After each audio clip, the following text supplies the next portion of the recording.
Imagine a world teetering on the edge of the familiar. A place where the fabric of the everyday begins to unravel, revealing glimpses of the extraordinary lurking beneath. You're about to embark on a journey into the enigmatic, where the peculiar and the perplexing intertwine, where every tale twists the mind and tugs at the spirit. It's a descent into the strange, the mysterious, and the unexplained. This is When Reality Frays. New episodes are published every Monday and Thursday, and When Reality Frays is available everywhere podcasts are found. Before we move on, please hit that follow or subscribe button and turn on all reminders so you're alerted when new episodes are released. Today's episode contains one story entitled Evil Whispers. In the decaying Rust Belt city of Ashwick, Timothy Carver, a wiry mechanic of 32, lived a quiet life. His garage was a cluttered shop with oil-stained concrete and cinderblock walls with faded paint that still advertised a failed restaurant. Just like the city, it was eroded by neglect. As summer drew to a close and the mornings became crisp with autumn's chill, a pervasive sense of dread settled over Timothy. He couldn't explain it at first, but it wasn't long before he noticed something odd. He had two shadows. At first, he passed it off as a trick of the light caused by the mismatched fluorescent tubes in the shop's overhead, until he went outside. Walking across the parking lot's cracked pavement, he saw a second shadow, lagging a half second behind his movements. Its edges were subtly frayed, and it stretched slightly too long even for his lean frame. He tested it, suddenly freezing mid-step. The new shadow came to a stop a fraction of a second later. It was a subtle difference, one a casual observer wouldn't likely spot, but something was definitely off. He swung the wrench in his hand, his eyes locked on the ground, and again noted a hesitation where there shouldn't be one. Turning, he suddenly sprinted for the shop. It was almost a full second before the shadow followed, catching up with him as he entered the building. Back inside, he dashed into the restroom and looked into the mirror above the sink. He caught the briefest of glances of a black figure with burning eyes before it merged with what he thought of as his actual shadow. Timothy's heart raced and he whirled to face it, but there was nothing there. Until the shadow moved without him, a deliberate tilt of its head, as if it no longer cared that he knew it was there. Sweat slicked his palms, and he tried to bury the fear, but it took root like a cold splinter in his chest. Timothy fled, charging up the stairs to the small apartment above the shop where he lived. He couldn't see the shadow following, but it was there when he came to a stop near his bed, panting from his all-out sprint. The shadow separated from him, its form cast across the wall by a single bulb's dim glow. Its limbs were unnaturally long, with fingers curling like talons. Timothy turned to run, but before he could take a step, the shadow enveloped him in an embrace that burned like fire, while sending bolts of jagged ice into his head. He tried to scream, but no sound came out, and he collapsed to the floor and lost consciousness. Timothy woke gasping, a cold weight pressing his chest, like a hand pinning him to the floor. The shadow was no longer a silhouette, but a three-dimensional mass, gaunt, towering, swaying over him as it invaded his mind with thoughts, smashing an employee's skull with a wrench, dousing the neighboring bar in gasoline and tossing a match, driving his truck through a crowded market. The thoughts became vivid urges playing in his mind like a movie, urging him to act. He fought them, but the shadow's weight grew, grinding his bones and clouding his thoughts. Then, with its poisonous seeds planted, it released him and rejoined his actual shadow. Timothy was shaken from the experience, left panting in terror. Part of him understood the thoughts playing in his head weren't his own, but they grew progressively more violent, and they evolved, a siren's call steadily chipping away at his resistance. He withdrew, employees and customers giving him strange looks, but there was no one he was close enough with to recognize he was fighting a battle for his soul. He avoided the bar, the store, any place that he saw in his visions. In mirrors, he began seeing something standing behind him, a shadowy skeletal figure looming just over his shoulder, its darkness dimming the room and its eyeless gaze boring into him. Every time he saw it, the violent thoughts grew louder, commanding him to snap the neck of the drunk outside the bar, burn the church to ash, crush the old man at the gas station.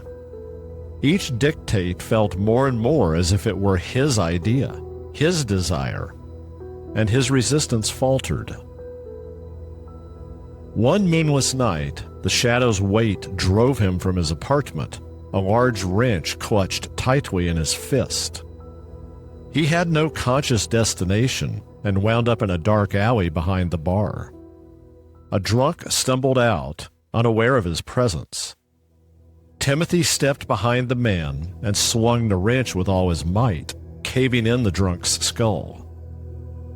Timothy stared down at the man he had just murdered, guilt and revulsion churning in his stomach, but the shadow wrapped him in its darkness and calmed his racing mind. For the first time since he was a child, Timothy felt love. With a spring in his step, he hurried back to his shop, dropped the wrench in a vat of industrial acid, and went to bed. The shadow lurked, invisible in a dark corner of the room, but he could feel its praise as he drifted off to sleep. Days later, he acted again.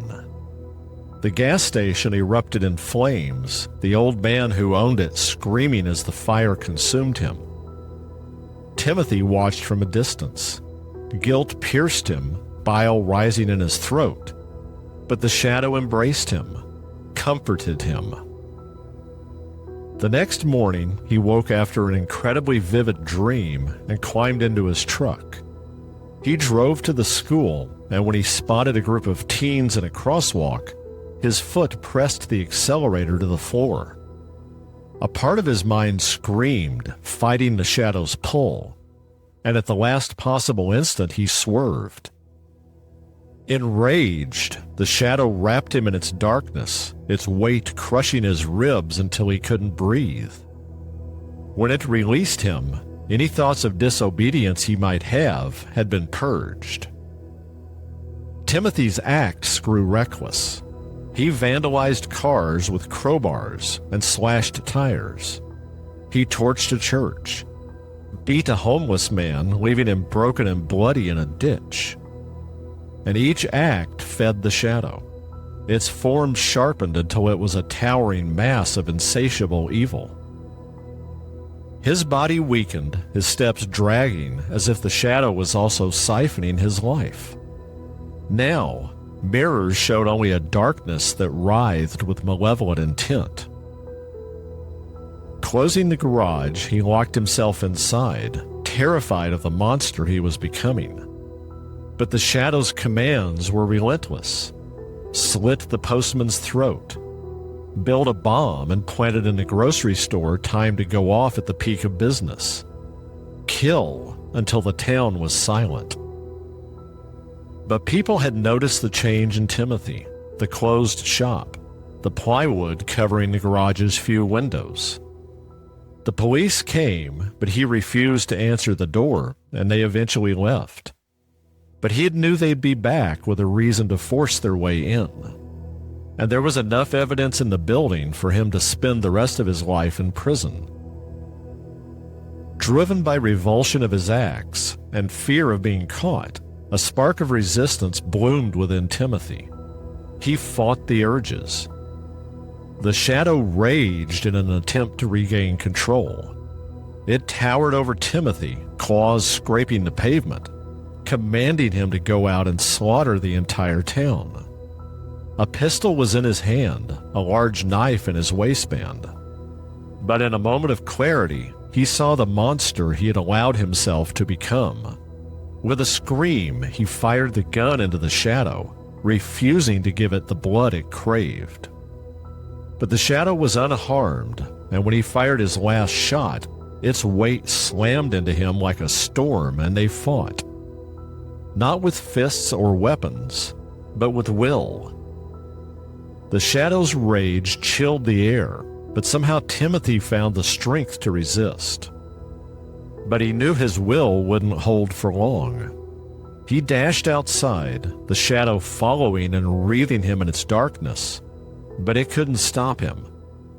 He jumped into his truck and fled. The town's lights faded in his rear view, but the shadow's weight clung, cold and heavy, its form slithering in the truck's shadows. But the farther away he drove, the fainter the shadow became until it was completely gone when he crossed into a neighboring state. Exhausted, he stopped in a grimy town called Victor, a speck of old motels and diners. He rented a room, and for the first time in what seemed years, he immediately fell into a deep, dreamless slumber. When he woke, Timothy felt reborn. He showered, optimistic for a new day, free of the shadow. But when he stepped out of the bathroom, he recoiled to find it waiting for him. Immediately, the urges returned. Strangle the motel clerk, burn the diner, smash a stranger's skull. Timothy's hands shook as he raced out the door and leapt into his truck, the shadow pursuing and enveloping him. He fought, screaming in pain as his skin burned and his very soul began being crushed. Tendrils of evil wormed their way into his mind, and he realized this was a different shadow. The same as the one he had fled, but different. Timothy was able to start the truck and drive away, despite the physical pain and mental anguish of the battle. Surprisingly, the farther he went from the tiny town, the fainter the shadow appeared until it was gone altogether. A couple of hours later, Timothy stopped for gas at a truck stop on the edge of a small town.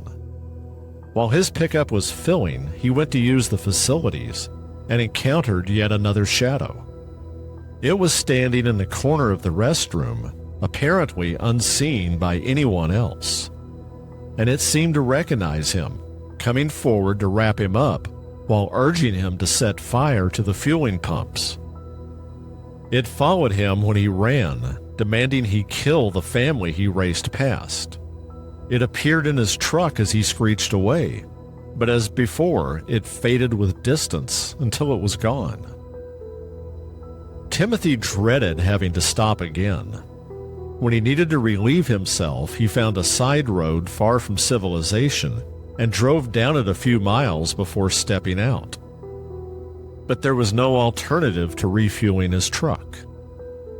He stopped again as the sun was brushing the western horizon. He swiped a credit card and got gas pumping as quickly as possible. As the truck filled, he kept his eyes roving in anticipation of another shadow, and only a few minutes had passed when he saw one flit around the corner of the building. He was prepared and didn't hesitate to slam the gas nozzle into place on the pump and leap behind the wheel. He tore out of the lot with a screech of tires, his heart pounding as he watched the shadow in the mirror. It was pursuing him, gaining ground at first, but finally fading and falling behind as he drew farther away from the filling station. Timothy now understood. The shadows were everywhere. For a reason he couldn't fathom, it seemed they were tethered to locations they couldn't leave.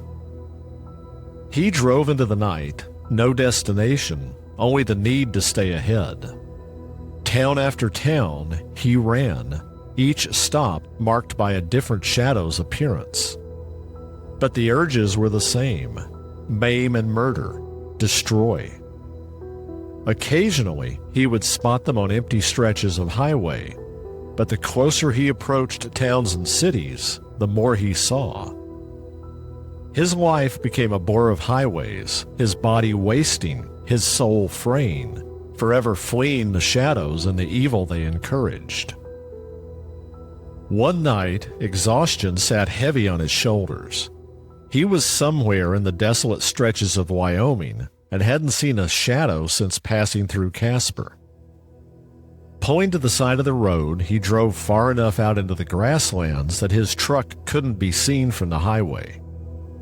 Shutting the engine off, darkness and near-perfect silence descended. Here, in isolation, he allowed himself to feel safe, to relax, to let his guard down long enough to sleep and recharge.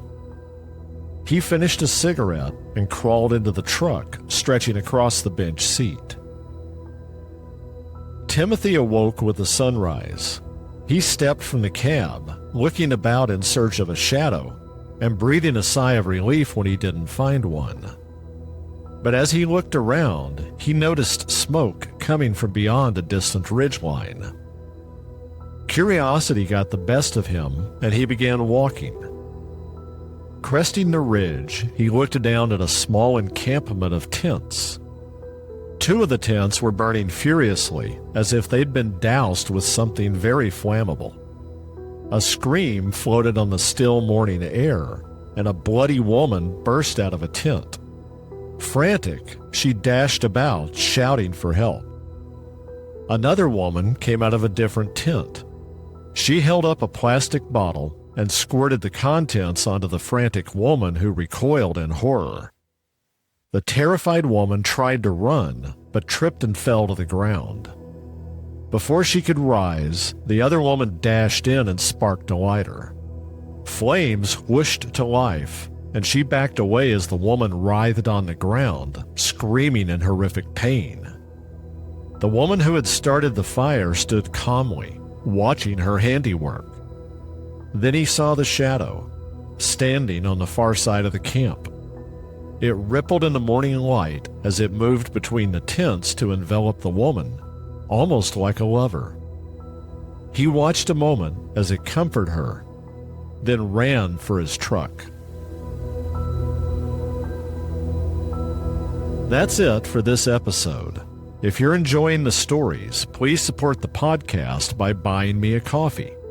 The link is in the episode show notes, and I would greatly appreciate your support. New episodes of the When Reality Frays podcast are released every Monday and Thursday. If you're enjoying the journey into the strange, the mysterious, and the unexplained, be sure to press that follow or subscribe button and turn on all reminders so you're alerted whenever an episode drops. Until next time, thank you for listening to When Reality Frays.